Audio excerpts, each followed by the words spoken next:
Let's talk a little bit about your lab work that came back. Overall, it looks quite good. I just noticed that your cholesterol has gone up a little bit. Would it be okay if we talk about that? Sure. Well, high cholesterol can put you at greater risk for a heart attack or a stroke, so we do want to make sure we pay attention to it. There are a lot of different approaches we can take to try to manage it. We could work on your eating habits, have you work on your activity levels, or we could even try a medicine. Honestly, I would really rather not take any more medicine. I would rather try to do it the natural way. I'm willing to go down that route with you. If we need to try a medicine down the line, we can. I know that you're pretty active at your gym already, which is great. So maybe we should talk about your eating habits. Sure, but it's a little bit embarrassing because I don't eat all that well. No judgment here, seriously. Would you mind walking through a typical day about what you eat? Sure.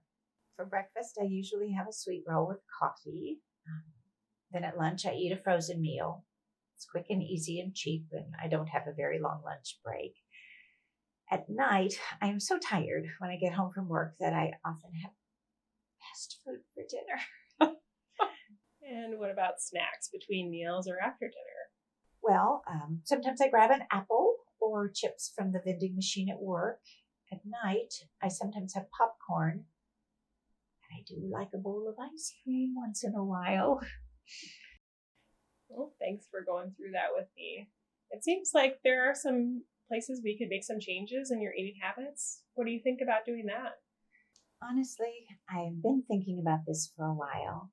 Ever since my husband died a couple years ago, I know my diet's gone downhill. I used to cook big meals for him, and he was a meat and potatoes kind of guy. But now I just don't have any motivation to cook anymore. I totally understand. It makes a lot of sense. Living alone can make it really hard to cook, but it sounds like you're ready to make some changes for your own health. I would like to, but I honestly don't know where to start. Well, let's think about this together. What would be one small change in your eating habits that you can make in the next week or so?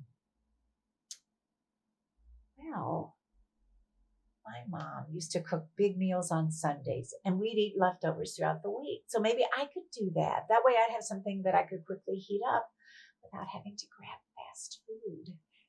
That seems like a great idea. What can we do to make that happen? I would have to make a grocery list, plan a menu. Honestly, I really need to learn to cook differently. There are a lot of healthy recipes out there. And how might you go about trying to find one of those to try out? Interestingly enough, I just got a flyer in the mail about a healthy cooking class from Community Education. So my daughter and I were thinking that maybe we could sign up for it. That's great timing. What would happen to get you guys there? I can talk to her about it, see if we can sign up. We have these handouts that talk about healthy eating, and there's some tips in here that you can look through in a little bit. But first, I'm wondering if you would be willing to write down these goals on the back of this handout so that we can remember what you plan to do. Huh? I know you remember you said you were going to cook big meals on the weekends for the rest of the week, and then you're going to sign up for that cooking class with your daughter. Yeah, sounds like a plan. Hey, I'll let you know if I find any good recipes. That sounds great.